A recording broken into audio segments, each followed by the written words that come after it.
If your portfolio is denominated in dollars, there is a single number that is exposing you to a major repricing risk. Now, this isn't a risk you're going to find in any financial report or central bank statement. No, this is a physical reality, one that capital markets are currently built to completely ignore. So what is that number? It's 0.3%. And it represents a fundamental, irreversible shift in our planet's geology.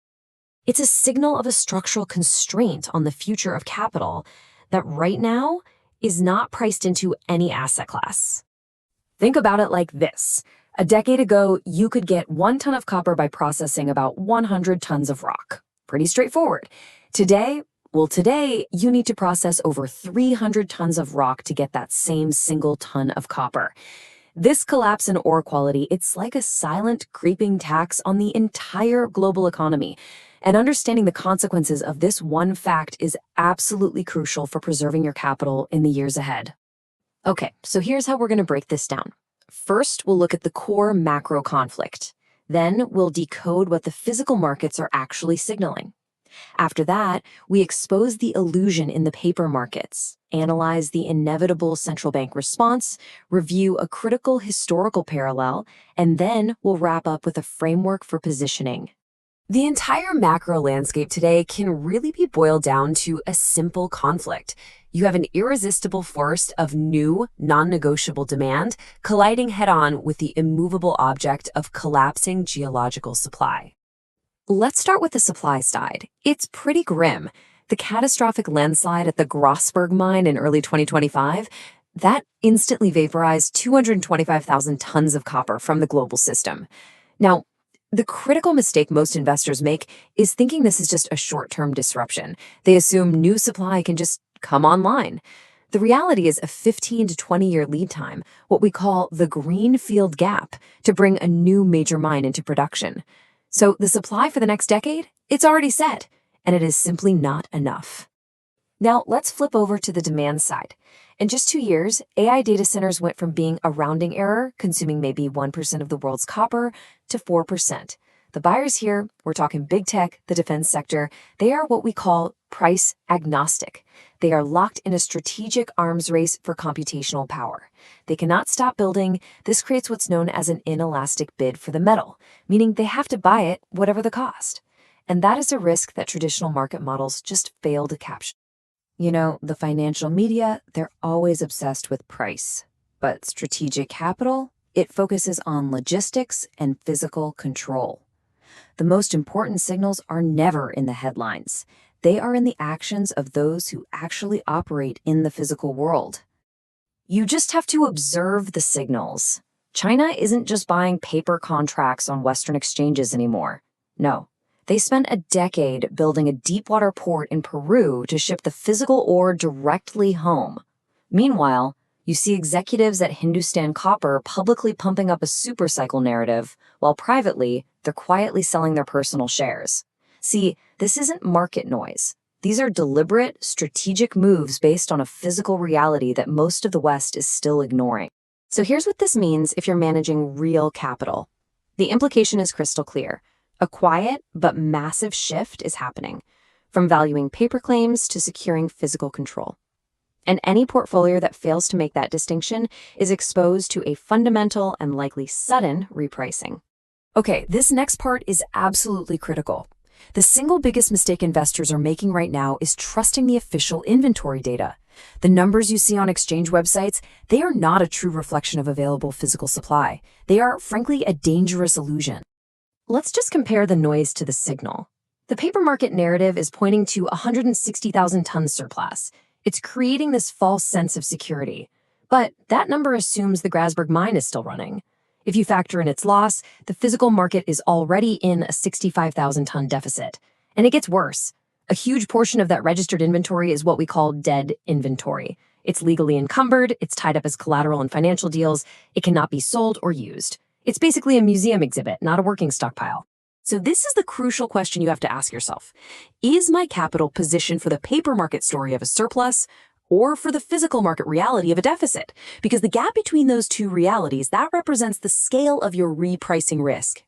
All right, Here's what this means if you're managing real capital. The strategic takeaway is this.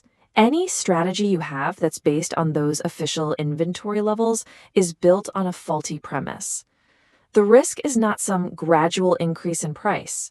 The real risk is a sudden, violent gap upwards when the paper illusion finally shatters and the market is forced to reprice to physical reality literally overnight.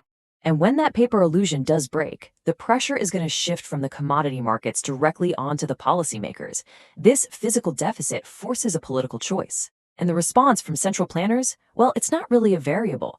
It is a predictable outcome that is going to directly impact the value of your currency. Policymakers are going to find themselves with two buttons on their desk.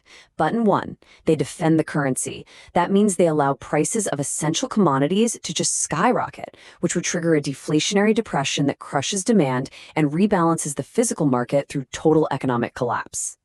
Or, button 2, they save the system. They subsidize the resource needs of their strategic industries, AI, the grid, defense, by debasing the currency. In other words, printing money to secure the physical assets. History is very clear on this. Every single time when faced with this choice, they press button 2. Here's what this means for your capital. The critical consequence is this. That decision to debase the currency is the transmission mechanism. It is the policy choice that will transfer an enormous amount of wealth from those holding currency and paper assets to those holding scarce physical resources. Your capital preservation strategy has to account for this inevitability.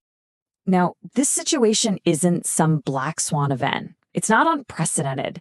The market consensus today is completely missing the nonlinear consequence of what looks like a small physical deficit. We have seen this exact algorithm play out before, back in 2006. Let's look at the parallels.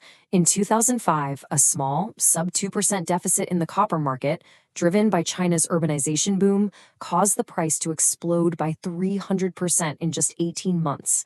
Today, the demand driver isn't just construction, it's AI and electrification, a demand that is far more inelastic because it's tied to national security. And the supply side? It's infinitely worse. It's not just underinvestment anymore, it's irreversible geological depletion and that 15-year development gap. The historical code is repeating, but all the variables have been amplified. So all of this analysis leads us to a final verdict. The challenge for us is not to try and predict a price, it's to establish a solid positioning framework that allows you to separate the durable signal from all the distracting noise. And this brings us to the core concept, the mental model you need to use going forward. The geological premium. This simply describes the wealth transfer that happens when a government is forced to devalue its currency to secure the physical inputs required for its strategic survival. So with that in mind, a clear positioning framework emerges. First, you have to differentiate between paper claims and true physical proxies. That means questioning ETFs and futures and really understanding which assets represent actual title to a physical good. Second, identify assets at the intersection of inelastic demand and constrained supply.